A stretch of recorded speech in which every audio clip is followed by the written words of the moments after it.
Alhamdulillahi Rabbil Alamin. Wassalatu wassalamu ala Rasulil Amin Sayyidina Muhammadin wa ala alihi wa sahbihi wa man tabi'ahum bi ihsanin ila yaumiddin. Amma ba'd. Alhamdulillah, dengan hari ini kita sekali lagi dapat bertemu dan insyaAllah kita sambung balik bab doa. Paling akhir itu kita tengok bukan bulan lepas sebelum PKP, iaitu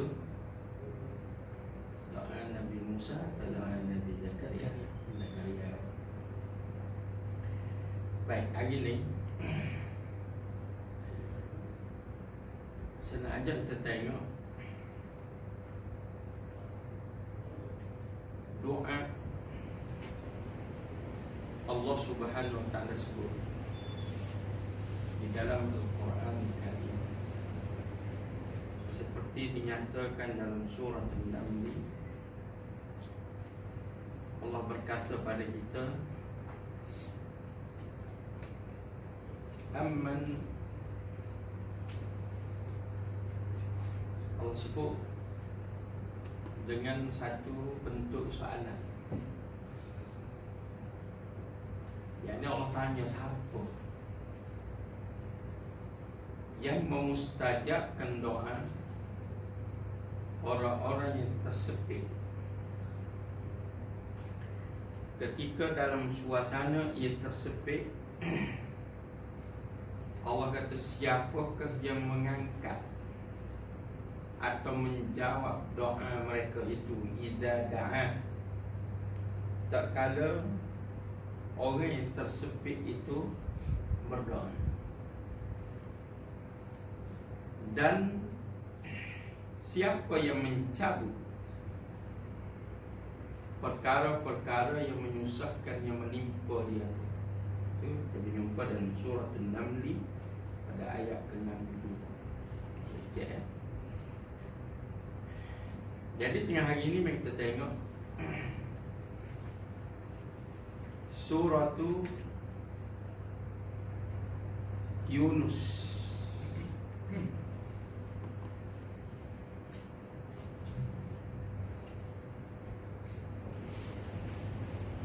Bagaimana Allah Subhanahu Wa Taala menyatakan, ya betul, orang-orang yang kesempitan itu doa mereka, permohonan mereka dijawab oleh Allah Subhanahu Wa Taala. Cumanya yang menjadi masalah ialah apabila Allah mengangkat atau mencabut mudarat itu, apakah mereka dekat kepada Allah? Masalahnya. Atau ia menjadi jauh kembali kepada Allah, atau lebih jahat lagi, dia merancang sesuatu yang sangat buruk untuk membelakangi Allah Subhanahu. Mengapa penting kita tengok yang ni? Sebab kita risau amalan itu macam ada. Waktu susah mari masjid, kan? Ada kesakitan datang ke masjid, wakil untuk memohon masyarakat atau penduduk yang lazim ke masjid berdoa kepada mereka. Namun apabila Allah mengangkat mudarat itu, apakah dia kembali ke masjid? Kan ini benda yang saya tengok. Tegur, orang kata kasar, betul kan? Kita sebut itu surah kata kasar, betul. Dan nak surah dia. Mana surah dia lagi tu lah perangai. Betul kan? Kebetulan duduk rumah dekat boleh situ lah. Trend surah dia. Ada satu malam pada bulan lepas, saya datang ke masjid sesudah salat maghrib, imam melangsungkan satu upacara iaitu tahlil. Percuma lah tahlil, percuma dari pihak masjid. Tahlil itu percuma. Ya. Lalu habis tahlil semua, dia baca doa. Dalam doa itu ia menyebut pahala-pahala yang kami hadiahkan kepada Nabi, isteri Nabi, sahabat-sahabat Nabi. Kan doanya begitu tahlil. Seumpamanya juga ya Allah kami nak berikan kepada, kan kita kan doa dan tahlil. Betul. Kata biasa. Amin ke dia. Kata perasaan. Dia sama lah. Dia tak baca bahasa Melayu, dia baca dalam bahasa Arab kan. Sawaban mithla sawab. Kepada siapa? Dia sebut kepada orang yang majtama'na hahuna bisababiha. Jadi automatiklah saya tahu yang mati itu perempuan, sebab disebut dalam doa itu. Cuma yang nak saya highlight ialah tu imam sebut pada malam ini kami berkumpul kerana sebab orang ini. Yang itu ada orang mati dia kan. Sebab berkumpul kerana orang mati dia satu kan. Apa dia? Mengurus jenazah. Lepas tu ada lagi tak? Ada tak? Kalau ada apa nak beranak dia? Sebab apa? Pusaka. Betul kan? Pusaka kan kena tunai. Tak boleh biar. Masyarakat awam ada lagi tak? Tak ada. Yang diseru ialah solat jenazah. Mengapa kita datang ke masjid selepas kematian fulan atau fulanah itu? Kerana Allah suruh. Betul kan? Mengapa kita pergi ke kubur? Kerana disuruh. Lepas pada urusan jenazah itu ada lagi tak suruhan? Tak ada suruhan. Tak ada lagi. Ada? Tanya salah. Ada. Ini kafiah, itu tak kafiah. Jadi tanya ni, kalau itu tak kafiah tanya, dah Wahabi dah ni.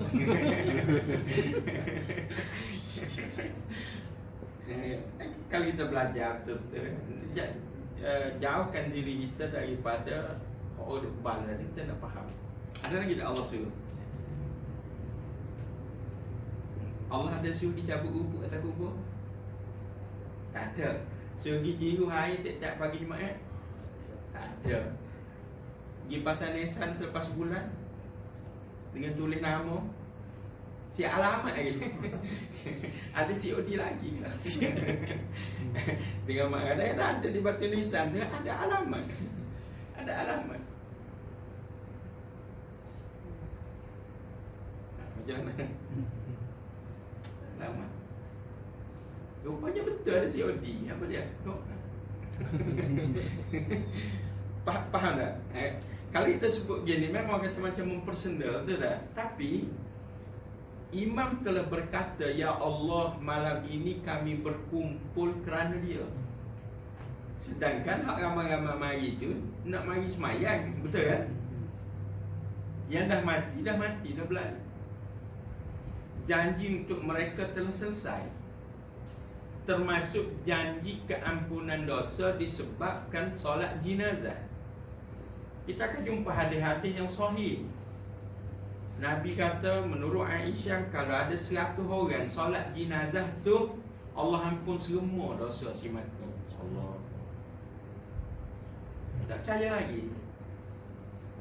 Nabi ni bukan wakil rakyat, betul tak? Rakyat lain lah, lebong.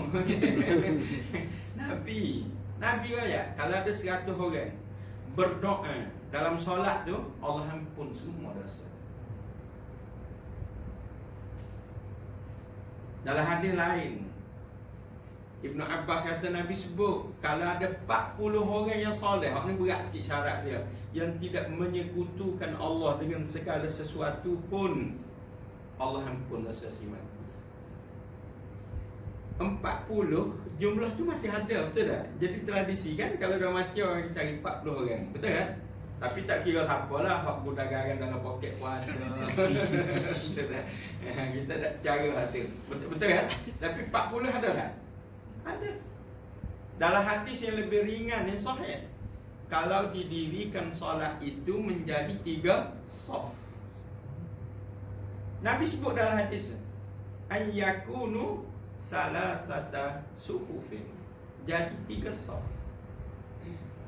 Jadi 3 saf kalau kita ni sebuah dengan masjid Nabi. Pak Nabi cakap masjid paling besar masjid Nabi lah masa tu, betul kan?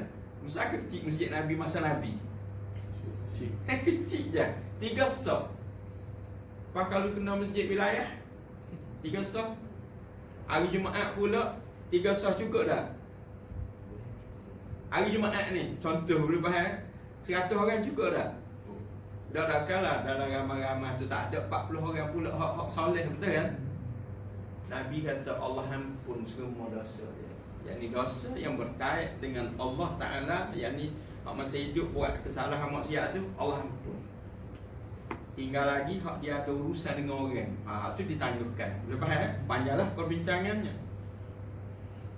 Kan dah settle. Bererti bila kita kebumikan seorang jenazah yang telah didahului dengan kafir tadi, yakinlah kita dikembali ke rahmatullah.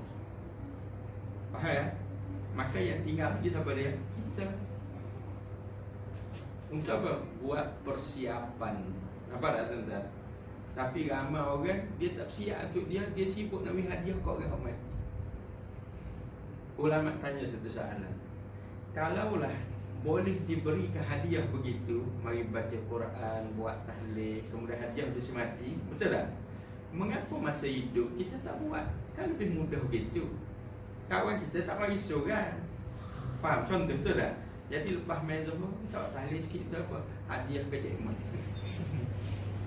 Mengapa tak buat? Kalau buat mesti orang kata kita gila. Tapi lepas mati mengapa buat? Sudah. Nampak tak? Itu bahaya yang besar. Tapi tak apalah. Mengapa doa itu berlaku? Kerana terdesak. Kita mula tahu masa hidup dia dulu, dia ni tak gitu, dia ni tak dia ni. Betul tak? Sampai setengah tepat gezetkan surah dia 3 malam percuma. Surah dia 3 malam percuma. Betul kan? Betul kan? Betul. Betul. 3 malam free.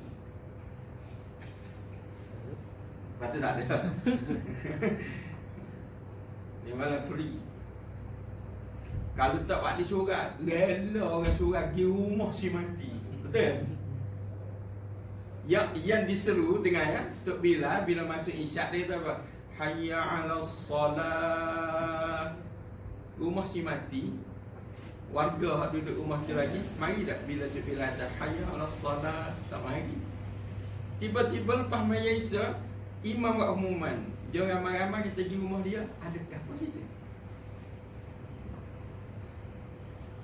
Adakah positif? Nak jumpa dia mati dah. Betul kan? Kesalahan. Ini bukan Wahabi ni. Makan. Kenapa? Sebab tu dulu saya pernah jumpa satu tukar-tukir. Habis fikir tak lepas. Orang tua teka. Gapo tanah pagi makan mana? Dia jawab dia 4 tahun. Pisah setahun. Gap dia Nane pagi malam siap boleh makan lagi. Habis surrender akhir. Buat cerita kata mayat tanah pula lupa asal pun malam boleh makan. Tanah Zuhur pun malam boleh makan. Boleh faham tak tuan-tuan? Itu cerita dia. Maka dalam Quran Allah Subhanahu Wa Taala sebut, kita risau. Tadi kita layak dengan sebab dia kita mari ni kumpul minta Allah ampun, betul tak? Maka sebenarnya Allah ampun dosa si mati itu bukan sebab hak mana tu, sebab hadis tadi didahului dengan solat jenazah. Patut lagu mana lepas pada tu tak mari surah. Hak ayah sakit, hak mak sakit pun tak mari surah juga. Hak dia sendiri ditimpa musibah lepas Allah angkat musibah tak mari surah juga. Dulu dalam Quran Allah ada sebut perangan ni yang dilakukan oleh golongan musyrik. Satu soalannya, mengapa Allah panggil orang Mekah di permulaan dakwah sebagai musyrik? Allah tak panggil kafir.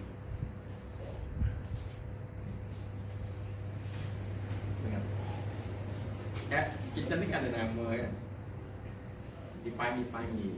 Pak mari surah ke panggil cuma betul tak? Kalau pergi makan ramai-ramai tak pergi cuma betul kan? Kalau panggil berkawan. Jadi orang Mekah ketika permulaan dakwah dipanggil musyrikun.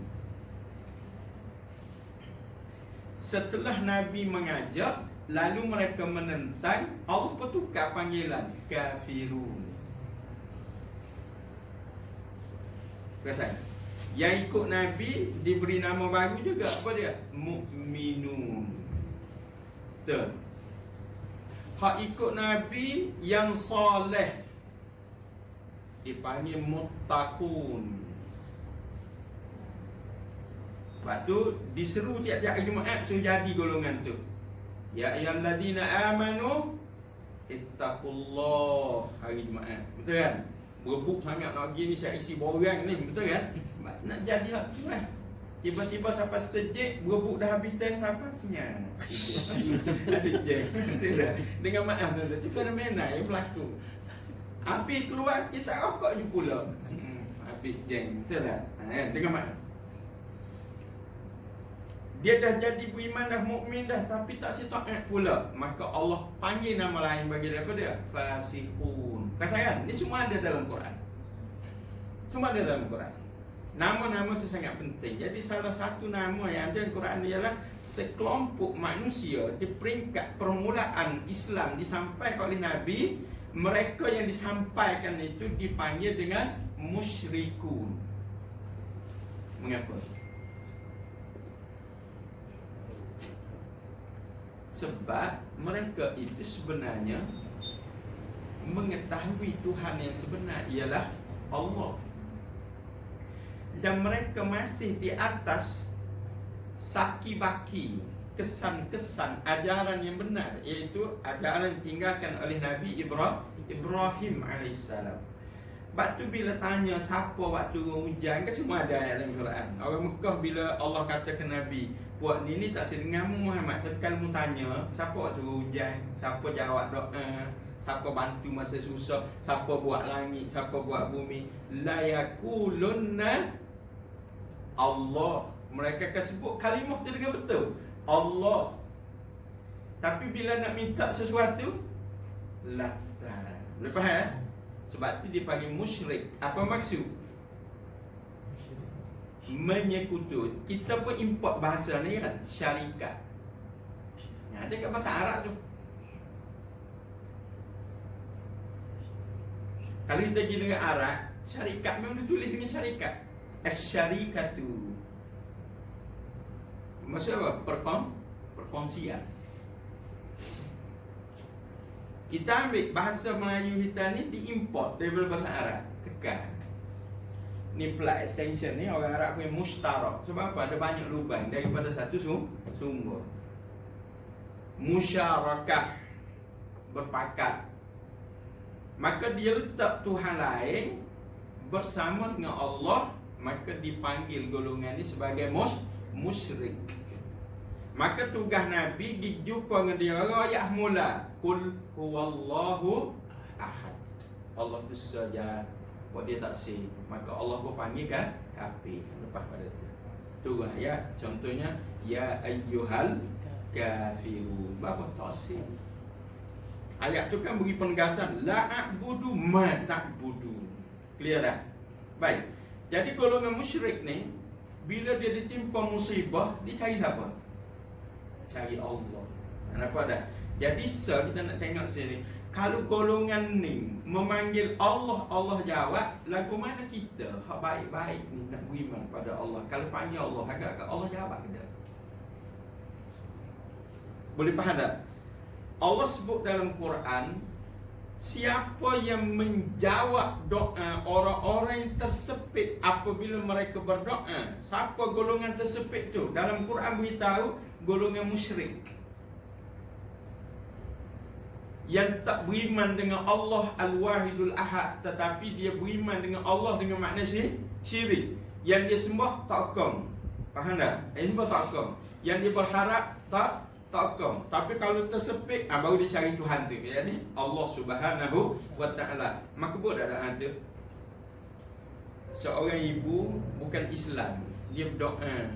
Tak kira lah yang ada apa pun, dia buah pokok ke, batu depan rumah ke, dia berdoa supaya anaknya tumbuh membesar dengan sihat. Siapa makbul doa tu? Ganesha, gajah tu. Apa dia? Kan Covid kat India, orang lepak Ganesha dalam sungai kan. Allah yang jawab. Seorang perempuan Cina yang dah tua, dia kata, saya tak pernah putus berdoa, akhirnya anak saya berjaya. Siapa jawab doa dia? Kita hak dengar pula nak jawab kan. Kan? Boleh faham? Bila ada kawan kita yang bukan Islam mati, kita pula lebih-lebih. May God bless him. God tu siapa? Nah, kan banyak kan ucapan kan dia ajar itu. Kawan-kawan bukan Islam mati, suruh dia ucap blessing. Bila kita sebut may God bless him, dengan ucapan kita, God yang kita yakin siapa dia? Allah. Kau takkan tu? Allah tu dah. Boleh tak ucap gitu? Haram secara mutlak. Ayat dia ada dalam Quran surah At-Taubah. Tak boleh. Tapi jadi trend, betul kan? Kalau kawan-kawan mati yang bukan Islam, may God bless you. Betul. Tengok ni tuan-tuan. Maka ada ceritanya kat mana ni? Surah tu Yunus. Kita tengok, iaitu kita ambil contoh ayat 21 surah Yunus. Pak pegang Quran tu boleh tengok. Pak masa kita tak panjang ayat ni. Nak suruh faham bagaimana doa itu dimustajabkan oleh Allah. Dan di sini tidak dengan maksud seorang yang soleh. Ni orang jahat ni. Orang jahat yang ditimpa kesusahan, didoa pada Allah Subhanahu wa Ta'ala. Wa idza adzaqna an-nasa rahmatan min ba'di dharra massatuhum idza lahum makrun fi ayatina. Allah mulakan berita dulu. Allah cerita ada segolongan manusia ni lagu tu perangai dia. Qulillahu asra'u makrah inna rusulana yaktubuna ma tamkurun. Lagu mana cerita dia? Buat Allah pak mari cerita. Huwallazi yusayyirukum fil bahri wal barri wal bahr. Allah kata kita ni yang boleh mari jabat lepas kat darat. Ada orang boleh belayar ke tengah laut tu. Siapa yang memudahkan kita sampai kita boleh bergerak di dua laluan ni? Allah. Betul kan? Allah yang campur idea. Ada kereta, ada motor, ada kapal. Allah sebut dalam Quran. Hatta idza kuntum fil fulki wajarayna bihim birihin tayyibah wa farihu biha. Nampak tak? Allah buat mari satu ketika dia berada di atas sebuah kapal, lalu wajaraina bihim birih, kami putih angin. Zaman dulu kan pakai layar, maka kapal pun berlayar cantik dengan angin yang cantik gitu. Seronok tak? Wa farihu biha ja'at harihun asifun, tiba-tiba berubah, datang angin ribut. Apa jadi masa tu? So biasa naik pokok nyo kan. Pokoknya ada pokok kelapa. Bukan kelapa Tanjung Karang kena. Kelapa pepatah Pulau Terengganu. Tengah duduk atas, angin gerah mari. Angin gerah mari. Masa tu kalau boleh terjun nak terjun. Sebab apa? Pokoknya Pokok patah pula, batang ni kecil. Bukan pokok darat, batang besar. Jangankan kita bergeruk pun turun. Bergeruk yang eksport tu pun turun. Waktu ribut tak saya naik dia. Tu bagi ribut. Bayangkan di tengah laut bergelora. Nak capai apa? Kau orang lemah kan, ranting pun dia akan capai. Betul tak betul? Itu keadaan lemah. Maka kata Allah ketika itu, ni tabiat manusia. Masa tu kata Allah Subhanahu Wa Taala, suasana mula berubah. Apa yang berubah? Waja'ahumul mauju min kulli makan. Ombak yang asalnya bergulung dari satu arah berubah, kiri mari, kanan mari, depan mari, belakang mari. Waktu ribut ombak akan dia tak ikut dia punya aturan lagi. Maujun kata Allah Subhanahu Wa Taala. Dan hakikatnya manusia ketika itu wa dhannu annahum uhita bihim. Habis. Boleh faham? Habis. Tak ada harapan lagi kalau berlaku itu. Tak ada. Saya sempat duduk dalam gempa bumi 2 kali masa duduk di Mesir. Sekali itu di atas kedai, sebuah kedai makan Arab. Dia punya bagi di bukit, dia nak rata tu, simen dia sama tinggi saja. Dia punya orang panggil apa? Foundation dia tu, tapak kedai dia tu sama tinggi saja, semen konkrit lah. Ketika gempa, tak boleh nak pijak, rasa macam tilap. Terjumpa. Nak terjun tak berani, dah hak tu pun lembek. Masa tu ramai mati, runtuh bangunan. Itu suasana ni. Sampai kita jadi kaku, kerah duduk situ. Tunggu je.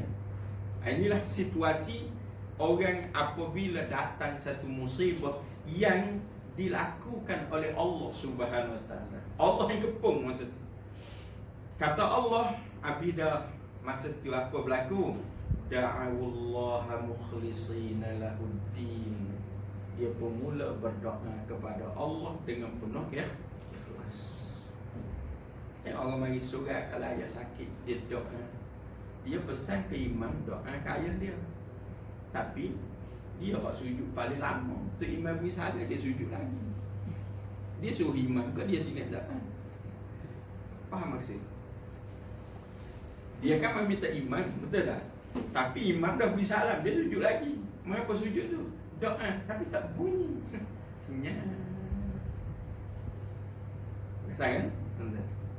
Doa kan memanggil. Nanti kita akan belajar nanti ujung, nanti bab.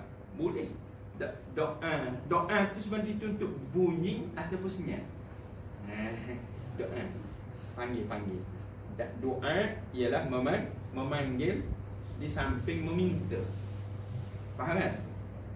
Saya panggil adik contoh kan? Panggil tapi senyap. Jadi nak faham. Allah mengetahui hati, tapi Allah suruh kita bercakap. Betul kan? Suruh kita bercakap. Boleh ke tak doa bukan dalam bahasa Arab? Ketika solat nanti ada bab dia. Boleh ke tak? Clear kan? Hadirin dikasihi Allah Subhanahu Wa Taala. Mengapa lama dia sujud tu? Allah kata mukhlisina lahuddin. Kerana hari itu dia ikhlas. Jika tak minta ajak, orang akan jadi ikhlas. Ada yang sampai menangis. Betul-betul menangis. Sebab apa? Anak dia Alhamdulillah dapat pergi overseas kerana jaya. Panggil orang kampung, mari buat tahlil doa selamat. Menangis si ibu dengan ayah dalam majlis tu. Tu iman salah doa, baca doa tahlil mati. Ini pengalaman saya ada tuan-tuan. Nakal tu iman baca doa mati. Allahumma fakakal lahum minan nar. Jangan secuik kawan sebelah. Nak bagi nikah kita ni. Orang rumah tengah suka, tu iman royak duduk dalam tanah dah. Tu iman pun pada mentang-mentang tahlil kau mau mati. Dia ngapai kan? Habis tuan rumah saya perhati betul-betul tuan-tuan. Siap agak tangan. Amin ya Allah mati.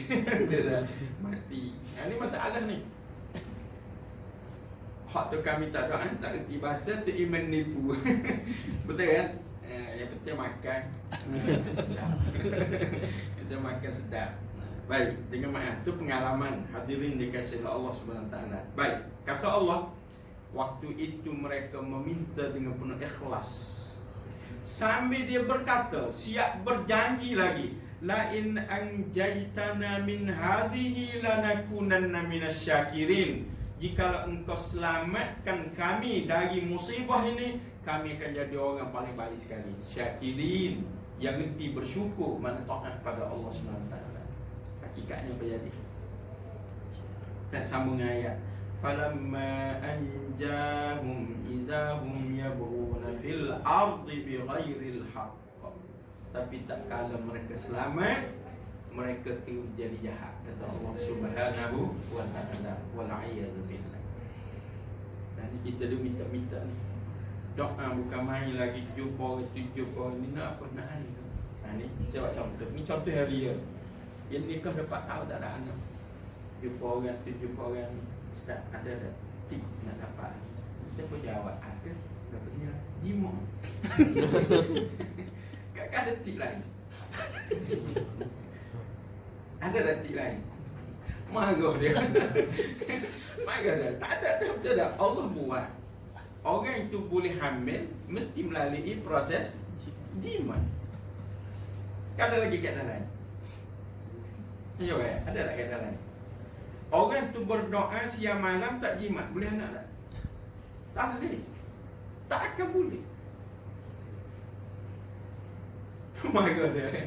Oh, ingat kau doa-doa, dah doa, tak payah suruh orang lain. Betul tak? Ni doa, lepas tu main badminton sampai pukul 2 pagi, pukul 6.30 bini lagi kerja. Bila nak beranak? Contoh, boleh faham. Sebenarnya kan, hakikat dia ada rumah lama sikit, betul tak? Orang PKP ni siap beranak belaka, dia tak beranak juga. Contoh kan, itu contoh. Jadi tip yang paling ampuh ialah nak anak jimat. Sebab tu kita baca dulu Nabi Zakaria syak raya, lutut tulang apa panggil sendi-sendi dia sudah lemah. Maknanya untuk aktiviti seksual tu dah lengah dah. Boleh faham tak? Tapi kena buat tak? Kena buat sebab apa? Mengharapkan anak. Isteri pula dalam keadaan pengetahuannya ialah mandu. Dua, isteri mandu. Boleh anak tak? Tak boleh. Tapi berusaha tak? Berusaha. Kita latihnya. Oh my God dia. Sebab apa? Kerana dalam kepala otak kita ialah doa. Betul kan? Itu cerita dia tuan-tuan. Maka dia bermulalah pergi jumpa orang tu, pergi jumpa orang ni. Saya pernah jumpa orang, dia ambil wuduk di 40 buah kolok. Oh, doa punya pasal sejak tu semaya, sejak ni semaya. Pasal apa? Nak dapat berkat 40 buah kolok. Apa raya? Hak buat kolok tu, Indo surat pun tak mari. Marah lagi. Dekat mana? Berapa banyak renovation masjid surah, hak petukan buat renovate tu tak semaya pun, betul tak betul? Semaya macam tu. Saya pernah semaya di Sirusa, tuan-tuan. Sirusa, Portison. Cina 45 orang dalam masjid. Sudah. Rupanya dia dapat projek memperelokkan mimbar. Kapit tu. Kapit tu. Ini keadaan. Maka kata Allah Subhanahu wa ta'ala pada kita, tak kala Allah angkat musibah yang menimpanya, habis. Maka tak kala boleh anak, dia ajar anak tu jadi apa? Itu persoalan besar. Allah buat orang untuk jadi hamba. Boleh faham? Jadi hamba. Kerja tak penting, jawatan tak penting, kedudukan dia. Yang penting dia jadi hamba. Dia raja, dia hamba Allah. Dia miskin, dia hamba Allah.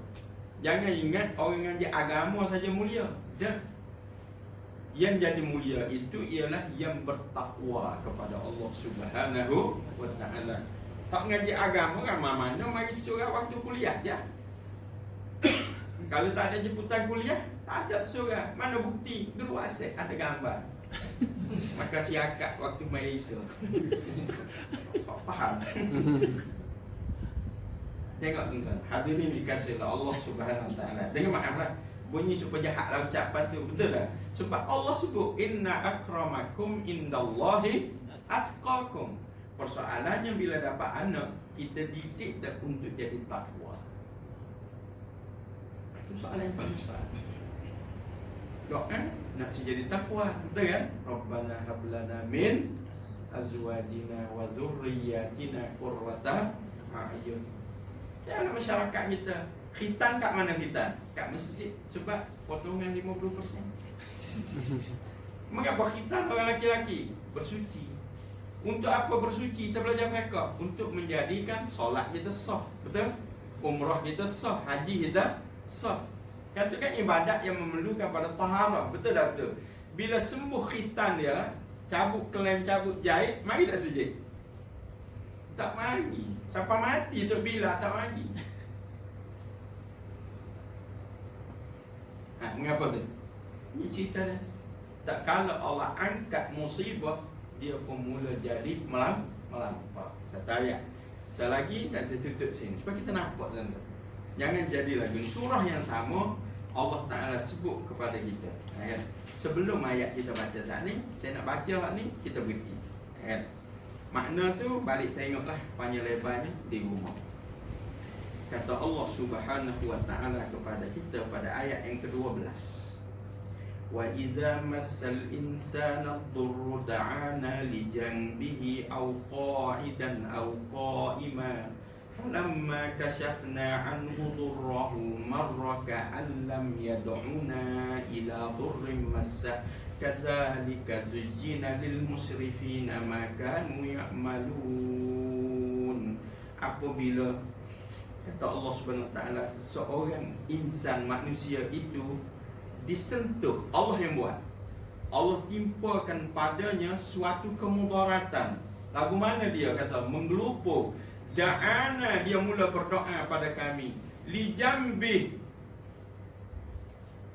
kalau boh mengirim doa, kata Allah Subhanahu Taala. Au qa'idan, duduk berdoa. Au qa'iman, berdiri pun doa. Falamma kashafna anhu dharra, tak kala kami angkat, kata Allah, mudarat yang menimpanya itu, marraka allam yad'una, dia berlalu macam tak pernah pun berdoa pada kami. Allah sebut, ni hak kita bimbang. Sebab banyak berlaku kita lalu tu surga apa tak reti Tok Bila baru panggil tadi, betul kan?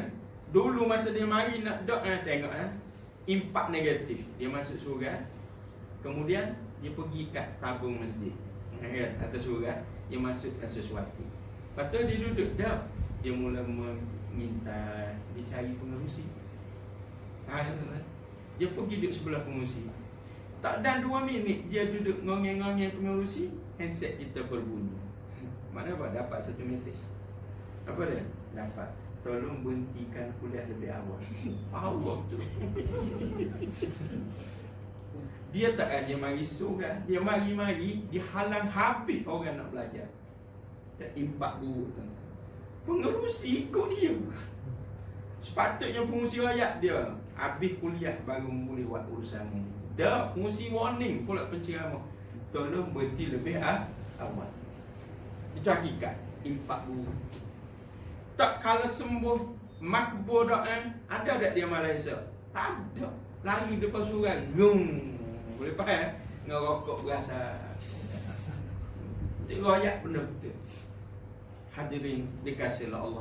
Maka ayat-ayat ini mengingatkan kita. Maka sekarang kita jumpa ayat dalam Quran, orang yang tersepit kalau memanggil Allah, Allah jawab. Lagu mana kita yang mudah-mudahan baik-baik ni, sudah pastilah bila memanggil Allah lebih aula, Allah jawab. Kerana Allah suka memberi kasih sayang kepada orang yang nak mengasihi Allah Subhanahu Wa Ta'ala. Maka oleh itu, untuk hari ini ambillah kesempatan memanggil dan berdoa kepada Allah Subhanahu Wa Ta'ala. Walillahil asmaul husna. Allah ada nama-nama yang banyak tu, Asmaul Husna 99. Allah umum dalam Quran surah Al-A'raf, fad'uhu biha, panggil dia dengan nama-nama itu. Jangan terhenti dengan ya Allah saja, banyak lagi ya muji, betul kan? Ya tu, ya ni, ada 99. Balik hari ni semua sahabat saya, kita semua, berapa dah nama Allah yang kita panggil?